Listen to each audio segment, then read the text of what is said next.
All right. This meeting is being recorded. Hey, everybody. Welcome to another episode of the Clubhouse, Shipmate Self. We're here tonight. This is actually podcast number 6. They're flying by. We're having a good time. We've got another special guest tonight.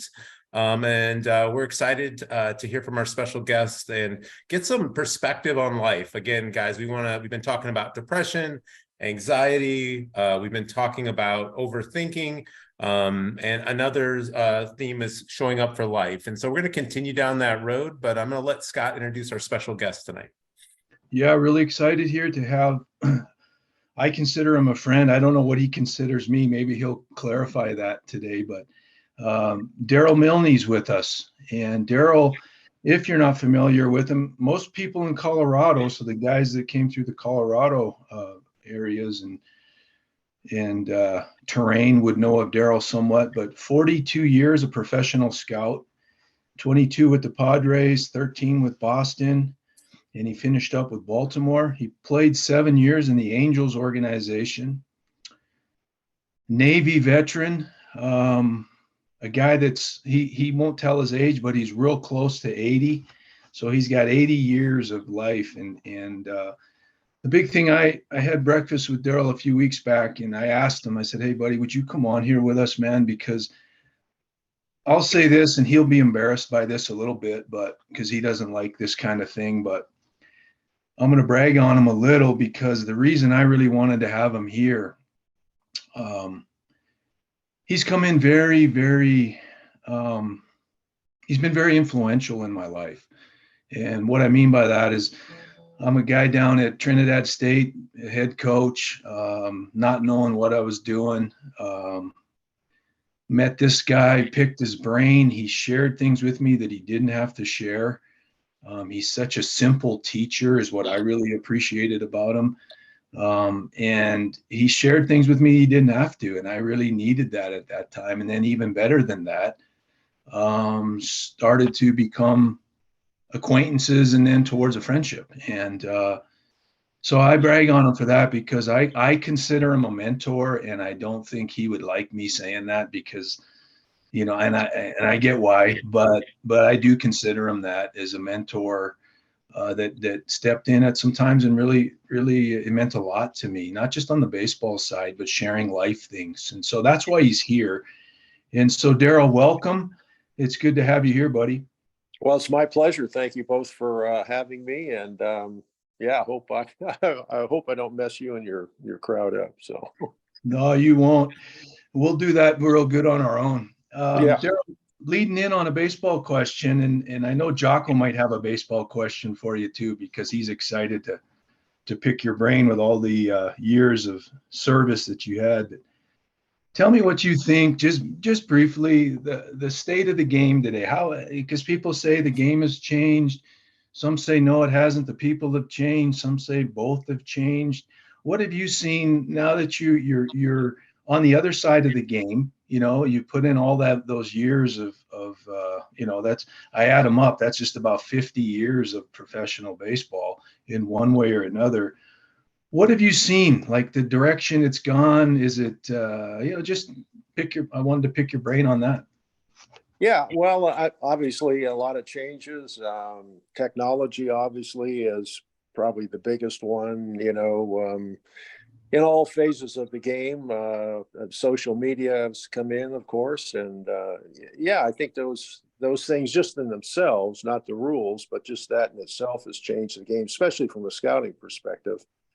I mean, in the old days, you'd write a report on a prospect and mail it into the office. And then we went to the fax machine, and then we went to the cell phones, and then we went to the computers. So yeah, it's all transitioned that way, sped the game up, at least from a scouting perspective. But yeah, it obviously is different with certainly with the current people in charge of the game, from Ron Manfred all the way down to you know, specific clubs. So yeah, more technology oriented, more analytics, obviously, and yeah, and then the new rule changes. So yeah, so it's changed dramatically over the course of at least my career, anyway. So And some of Darryl, it's been good, some of it's been, in my opinion, not so good, but that's all to be determined.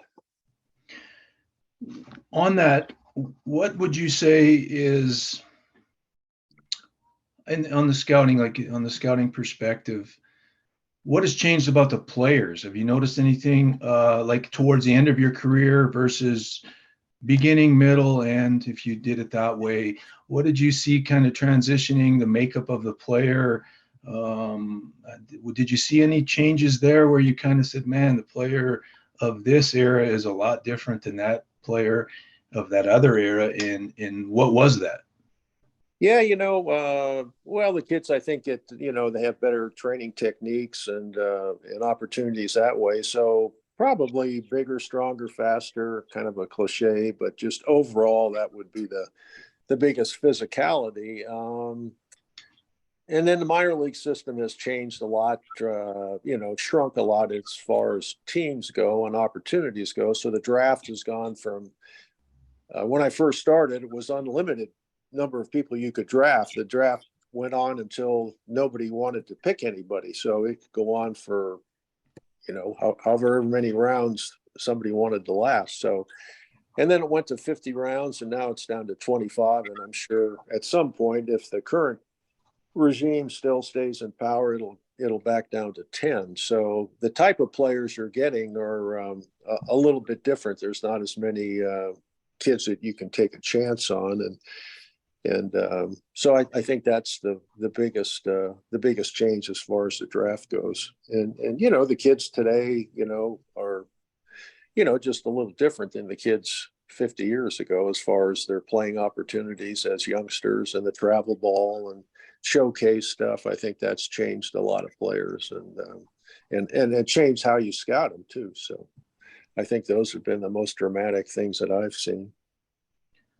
On the travel ball side of things, Darryl, what is your take on all this? I mean, I know like baseball seemed to be a game you've got to play. You got to get out there. You've got to play it.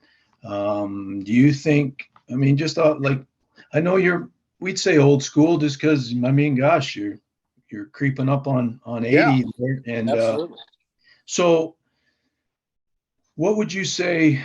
Like what I've seen, even in my time, like everybody where I grew up, you played all the sports, man. It was fun. I played hockey and baseball, some football. What do you see lost when guys stop playing other sports and just focus on one, and then what do you see maybe gained? What have you seen? What do you see there? What's your philosophy on that? Yeah, well, growing up in the era that I grew up, it was, in the 50s and 60s, it was, get a bunch of friends, go down to the park and take all your sports equipment and, play down there all day, basketball, football, baseball, choose up sides and learn how to compete. And I think that's the biggest thing that I see missing, as opposed to now that, there's, you'll go to these big showcases in Florida, Arizona, California, and kids just fly in for the day, pitch 2 innings, and they're gone.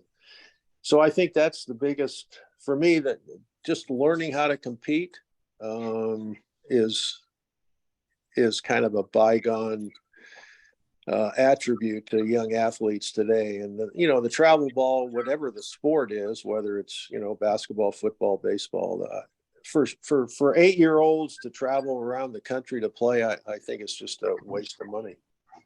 And I think it's a business now, so it's changed a lot, and I think it's been a detriment to a lot of the kids because I don't think they know how to compete at least as well as ones in years gone by.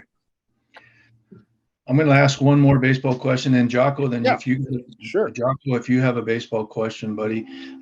You said the rounds back in the day. I know when I was finishing up playing, I think there was some teams could draft up to 70 rounds, I think. Is that true, Darryl? I remember there was a 70. Yeah. It was when I started, it was unlimited. So you would go, the draft would continue until the last team said they had no more people to pick. That could be 100 rounds.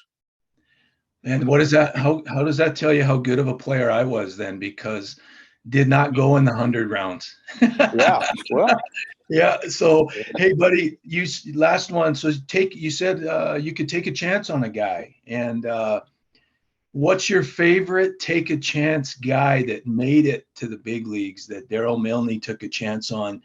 Maybe there's more than one, but what's one that sticks out that Darryl Milne took a chance on this guy late and he made it to the big leagues? well, I mean, there's different, chances. Some guys, as the draft, came into maturity that, they were not draftable because of maybe they wanted too much money or, you didn't think they wanted to play. So, yeah, there was quite and then there's guys that, just had some raw ability, but they needed time to, to kind of mature and grow into their future abilities. So, yeah, as far as that goes, I took a kid out of Longmont High School, actually, a kid named David Pauly, and that was one. And then I took a kid out of Regis University here, and I think in the 11th or 12th round, and both kids made it to the big leagues. And that's not saying anything for me, but it's saying a lot for them, because in those days there was a lot of minor league clubs, and they had to kind of work their way through the process. And attributable to both, they were great competitors. And the one kid out of Regis is still playing. I think he's with the Cubs now. Well, I have a story on him. Are you ready for it? Because I was in the dugout with you. I remember. yeah, so we tried to spoil that for that kid, Darryl. The last college game I was in, and we were 7-42, I think, that year. So that tells you another how solid of a coach I am too. Yeah. But that kid dealt though. So in his defense, he dealt. What was his name again, Darryl? Stephen Brault. Yeah, Stephen Brault, and that we beat Stephen. Wow, we beat Regis that day. Stephen Brault pitched well, and they just couldn't get any runs across, of course. But yeah, that was and I remember, like I told guys, I said, hey man, like, because there was a lot of people there to see him throw, and that was the last time I won a college game. So I think that kid wanted to make sure, just in case. Hey, buddy, here you go, man. You can have one. Yeah. So yeah, well, he was a good athlete. Yeah, and the great thing about Stephen was kind of an interesting story how he ended up at Regis. He's a Southern California kid, and from Grossmont High School, and he's really a good singer. I mean, he has a great voice. So he had a scholarship to USC to play baseball and to sing, and they wouldn't let him do both. So then he transferred, or he had a chance to go to UC Irvine, and they wouldn't let him do that either. That's how he ended up at Regis University. Wow, that's a cool story. Yeah, and he sung. I think he sung the national anthem in most of the National League big league parks. Wow, Yeah, that is a cool story. Talented guy. Jocko, you got a baseball question for Yeah, Darryl? I got a couple just really quick ones, Darryl. I won't take up too much of your time, but Yeah. I'm kind of curious. I was watching Maryland play Nebraska yesterday, and I happened to be, I'm like Scott, I go sit where nobody is, but I ended up sitting next to about 12 scouts, and I got to watch them and see what they're doing. And a young kid came in and sat next to me, probably 23. He said he was a Marlins scout, and I wasn't talking to these guys. I was just kind of eavesdropping. I'm kind of curious, like what is the modern state of scouting? They seem to be a very collegial bunch. They laughed a lot, but I didn't see them paying too much attention to the game. Maybe it's close enough to the draft. Do they know who they want or whatever? I'm curious what scouting's like these days. Yeah, it's a lot different in the sense of not only the personnel, but the way clubs scout nowadays. Like I say, the analytical stuff is pretty intense, and most major league clubs use some form of analytics, some more than others.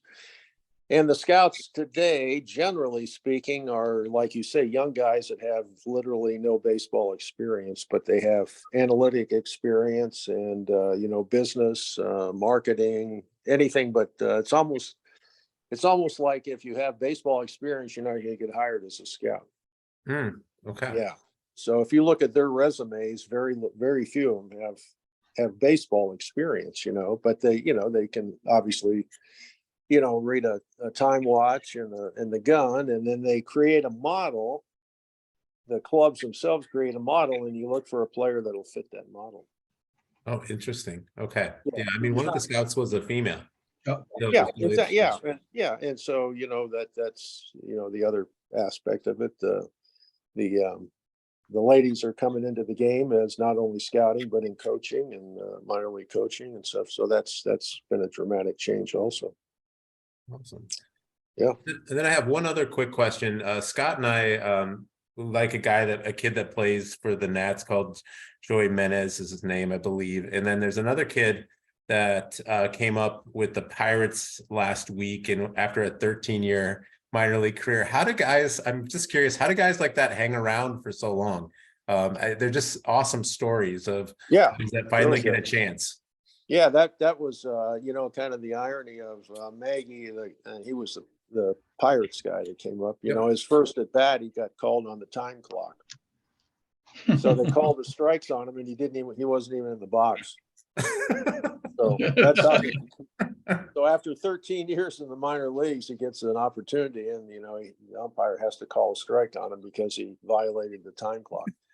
But it's just perseverance, and some guys just lifers, and they see their way through it, and they love the game, and they play well enough that not every player in the minor leagues is a prospect, because you have to have guys that can play to produce those prospects and stars. So out of a minor league club, of the 25-man roster, some clubs may have more than others, but there may be 1, 3, 4 prospects, and the others are just support guys.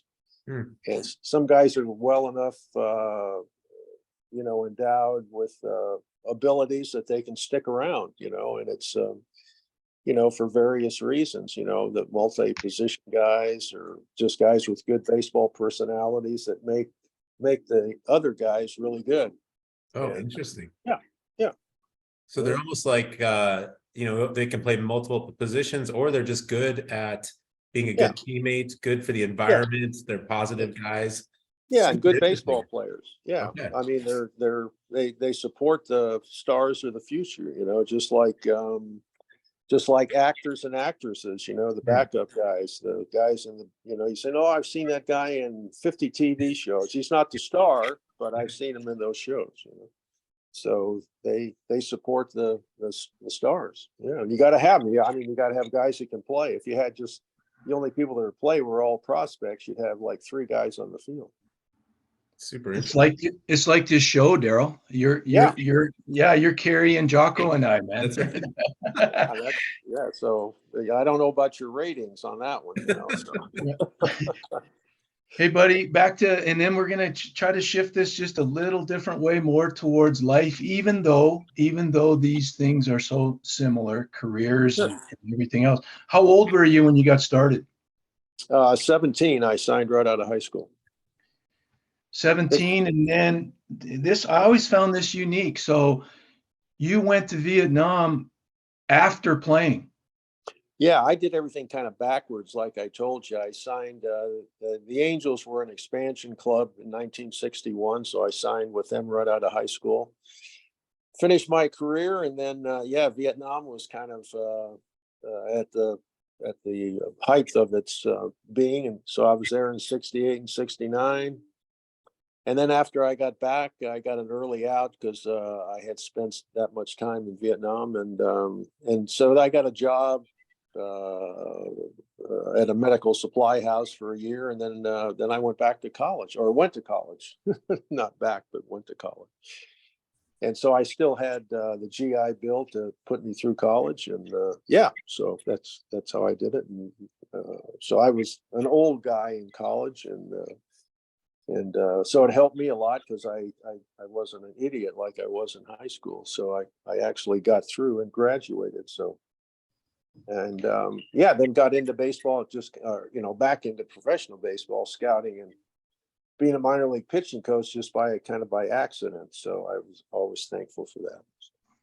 Well, so tell me quickly on the accident. How did that transpire? And when that Yeah, I was the baseball coach at Lakewood High School, and the area scouts in those days would send out questionnaires, not to a specific coach, but just, you know, all the coaches in their particular area, looking for prospects who the coach thought was the best player, just so the area scout could have, you know, to build the list on when he came to Colorado or New Mexico or Arizona. And so I just filled out the form, and then I just added a little biography of myself, just to add some validity to who I was recommending that this scout come and see. So when he got the letter, he called me. I had included my name and phone number, and he asked me if I wanted to be an associate scout, which is kind of a volunteer position. There's no pay involved. And I said, sure. And so I did that for a year, and then I became a part-time scout the next year, and then the year after that, a full-time scout. Wow. So, hey, on that, a mentor of yours early in the career that really made a difference. Number one, did you have one? And if you did, how did he make a difference, and what advice did he give you that you know took to heart? Yeah, it was that scout, a guy named Ray Coley, who has been passed away now for several years. But yeah, Ray was an inspiration to me. Taught me a lot about the scouting game, and in those days, his first thing was just come up with how much money you would give this guy if you thought he was a prospect. How much do you think he's worth? And he said, you know, you got to fulfill that. So other things he would tell me was that to be able to realize that scouting is not something you want to get into if you want to make a lot of money, and you know, there's not much security in that part of the game, you know. So I think in my 42 years, I had 2 multi-year contracts, and they were both 3-year contracts. Everything else was a single-year contract. So it doesn't give you much security knowing that you're only as good as the guy that hired you. So if Joe Blow hires you and then Joe Blow gets fired, the chances of you getting fired are pretty significant. So it's and it's still a who you know business, not as much as it used to be, but but anyway, he kind of showed me how to, you know, understand who had the power and what they wanted to see. And, you know, it's kind of like when you're in college and you have a professor and they give you a test, you know, and you have to kind of figure out what the professor wants you to write in that test. And baseball is kind of that same way. So I'm always thankful to Ray Coley. That's really cool. Darryl, on all the roles in your life, you're a husband, been married how many years?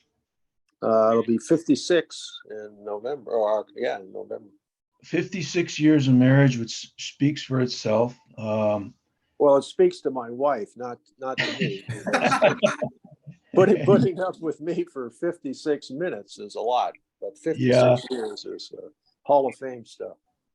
Hey, I'm amazed. I've been married for 26, and I'm amazed when I come home and Carrie's car's in the driveway. So yeah, it's a good day. Yeah. Well, I know, you know, just since I've been retired, it's been a lot more difficult because out of those, you know, 56 years, I was gone most of the time. So that's probably helped our marriage a lot. Yeah. So you've been a husband 56 years, a father, yep. two children. How many grandchildren? 2. Two grandchildren. Grandson, granddaughter. Yeah. So you've got that role that you've been playing. You've got an employee for those organizations, a military veteran. Of all those roles, this is a tough question, but which one has been the toughest? Is there one? Yeah, being a father, sure. Would you go there a little bit, buddy, on why is that? I mean, I know the answer, but we got some young fathers and fathers to be in this group. Sure, And absolutely. Well, I mean, in my, you know, and I don't have any psychology degree. I'm not a doctor. It's just for me personally, it's uh,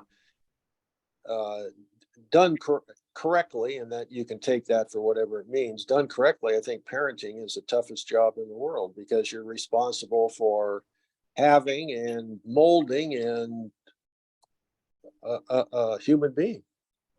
And the effect you have on them is when you think about that. I mean, that's the biggest responsibility that I can think of.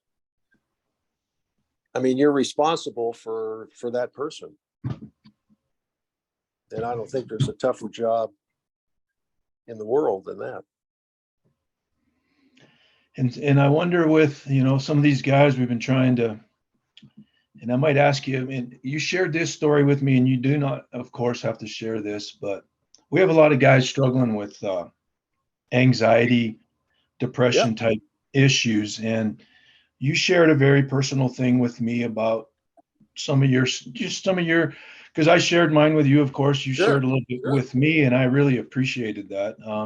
But then the story ended with with a guy with the Red Sox that you had a brief conversation with, which we had a good laugh. It wasn't funny, Yeah. but how it played out was funny. Would Yeah. you mind even going there a little bit on Sure. just how that looked in your life, Darryl, on being anxious and why, Yeah. and you know, with having to be in so many places, limited time. Would you go there if you don't mind? Yeah, sure. I had that, anxiety and some depression. I think looking back on it, you know, when I come back from Vietnam after those couple of years, so a lot of guilt feelings that I should still be there, and guys that I had been with for those couple of years were still there, and I was home. And that kind of carried over into my scouting career in the sense that I always wanted to be the best that I could be, and have the write the best report, evaluate the best, be the first one with the report in it, and just I guess got carried away with what other people would think of me.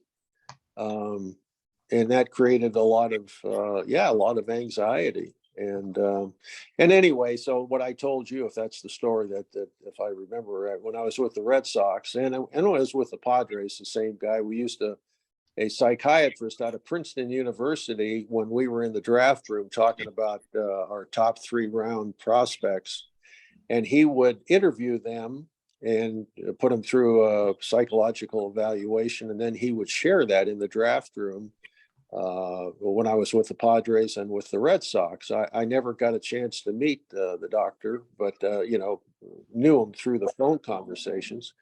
And so I got to know him pretty well. And he, like I was telling you, was kind of comedic because he was very stoic, and his voice was very monotone when he was talking about any of the players. I mean, he never, he just tried to stay very impartial, but gave us good information. And at those times, I was minor league pitching coach for both the Padres and the Red Sox, so I was fortunate enough to scout the players and hear his evaluation, and then on some occasions, if we got those players, to coach them in their first year in professional baseball. So it really helped dramatically kind of compare his notes to what I saw in that particular player. But anyway, so my anxiety and that was trying to be the best, got a little overwhelming, and I just I mean, gosh, it shut me down. So I was able to, through the Red Sox player personnel stuff, got a chance to call the doctor, or I think maybe he called me and took me through the process. And like I say, this guy, and I don't know if this is an X-rated term. Can I use an X-rated term? Yes, absolutely. Okay. So anyway, so this doctor was, like I say, very, very stoic, and not much sense of humor. So anyway, he listened to me and what I was saying, and he would, tell me that, hey, I mean, you're putting too much pressure on yourself. That your bosses, when they go home at night, aren't thinking about you and your reports. And so anyway, he said, when that little bird gets on your shoulder and starts talking in your ear, he said, and I almost fell off my chair when he said it. He said, just tell that little bird to get the fuck off your shoulder. And so it was kind of, I mean, if you knew this psychiatrist, you would, I mean, it was really amazing, because I never heard him say any kind of, foul language in 15 years of knowing him on the phone. So anyway, so that really helped me, just to kind of put me in perspective that, hey, I wasn't the most important guy in baseball. And so, I kind of relayed that to young kids. I would always ask them, if they were having anxiety problems, or older guys. I said, who do you think is the most famous guy in baseball? Babe Ruth, whatever. And I said, well, when you go to make a decision about your family, about your personal life, or, doing something right or wrong, I mean, how many times do you think about Babe Ruth before you make that choice? And anyway, so obviously none of them do that. And I said, so that's how important you are. I said, when I get either fired, retired from baseball, baseball's not going to stop. And obviously it hasn't. And, no one's going to remember me 10 minutes after I leave the game. So, don't put so much pressure on yourself thinking that you are the game. You're just a very small part of the game. And that really helped me kind of just like exhale, take a deep breath, exhale again, and kind of go about my business, and still stay to be the most competitive person I can be. That helped me a lot. So. Well, here I got one more, and then Jocko, if you've got a question for Darryl, and then you can wrap us up too. But we'll go that direction, and you don't have to come back to me. First of all, Darryl, thank you. Thank you guys for joining us. This has been great. So you kind of said this though already. So, but I wanted this. I'm going to go in there anyway because I wrote this down. What advice? And I hate the word advice, and I know how you feel about that. But let's just say we'll use that word. What advice? We've got a bunch of 30 to 40-year-old guys in here, new fathers. We've got new husbands. The oldest guy in this group is probably 40, 41, but they range all the way down to about 28. But we've got some guys that have been divorced now already, been through that and struggling. We've had some guys lose children. One guy I coached, first child was born stillborn, and then he had to deal with that. Another one of them had to airlift their child who did survive and went through that traumatic experience. We've had some guys in this group take their own lives. Former players that would have been in this group take their own lives. We've had, all of this stuff, life stuff, stuff that happens in this journey one way or another, which I know you've had some stuff in yours as well, Jocko, myself, all different stories, all filled with some stuff in there, challenging stuff, hurtful stuff, however you want to term it. What advice would you give 30 to 40-year-old guys looking back? I basically just heard you say, don't take yourself so serious, as in, like enjoy some of this journey, man, and that's what I was kind of hearing. What advice, what other things would you say to a 30 or 40-year-old young man in those types of roles, facing what he's facing? And it's great to have a support group, but I family, friends, wherever that support may come from, to tap into it all. But I think as guys, we're kind of reluctant to do that, because in some cases, especially in a locker room, it's a little viewed as a sign of weakness. If hey, I got this kind of mental anxiety going on, and you're talking about guys that are playing in front of 50,000 people, and so I think the quicker you can discard that, and seek out a group, an individual. I know, and whether you're 30 or 40, like you say, I'm close to 80. My wife's 81, and we just lost our daughter a year ago. She died unexpectedly, and so we went through that whole process, last July.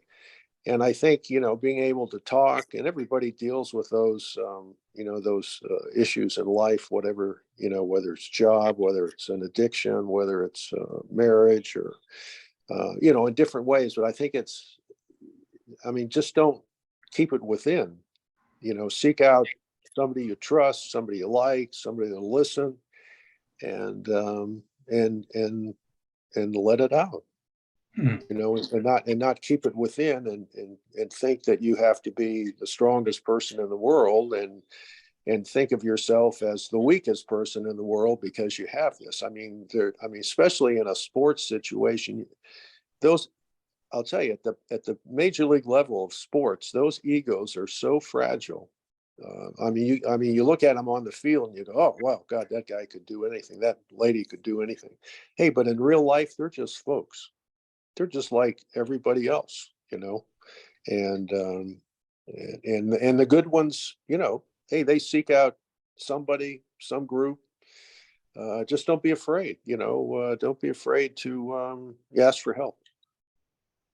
That would be my advice. Because in today's world's even, more convoluted with social media and, all that stuff. So I think it's even more important than ever to, to have, don't think that you're, that you're weak or vulnerable just because that you have a problem.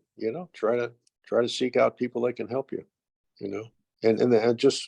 and if someone seeks you out, be a good listener. Darryl, thank you. Yeah, thank you. Thank you. Awesome. I don't have any other questions. I'm just going to kind of summarize maybe for the guys what we heard today. That I thank you, Darryl, so much for sharing. Yeah. Some of the things I heard was this idea of not taking life so seriously. Often we think people are thinking about us more than they are.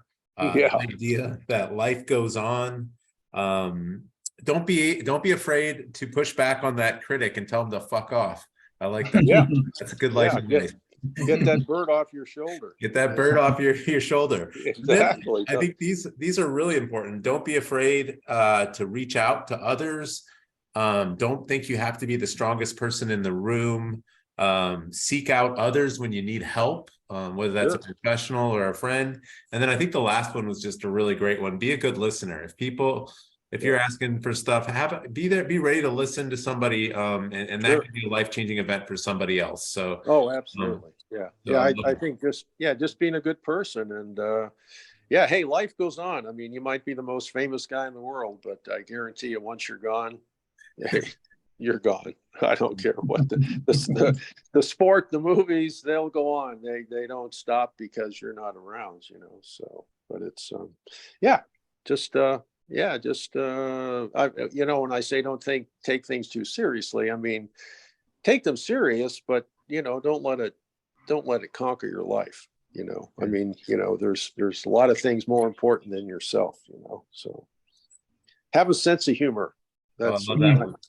Yeah, my wife always nags me on that because I was always a what if guy, what if it rains? I can't get to the game. What if my flight's canceled? I can't, so she really helped me get over that what if stuff, and that's been a big thing. So yeah, be a good listener, and that you'll funny what you'll discover, about yourself and other people. So. Awesome. Yeah. Well, hey, can I ask you guys one question? Just how does can somebody listen to this podcast? Family member wants to. How do they do that? Yeah. So Darryl, what we do is I post it on YouTube, and I'll send it to you. And then we post it on our Facebook group as well. So anyone can listen to it. And again, we hope to keep doing this for many, many episodes. And if you know guys, players, coaches that would benefit, we want to really grow the community. And if this is actually my little end of the deal pitch every time anyway, if they could like our page on YouTube, you can click like and you can follow us. That helps us get more traction and more visibility. So that's really awesome. Yeah, no, I think that's great. So could you send me that info? How do I access it on Facebook? Yep. So what I'm gonna do is the second we get done, I'm gonna do the recording, and then I'll shoot you a link with it so that you can watch it and share it with whoever you'd like. Okay, that's great. Thank you so much. I appreciate it, and keep doing the good work you're doing. Awesome. Thanks, Darryl. Okay. Thanks. Bye. Okay. All right, guys. We're going to wrap up here, and thanks so much for joining us for another episode, and we'll see you guys in a couple of weeks.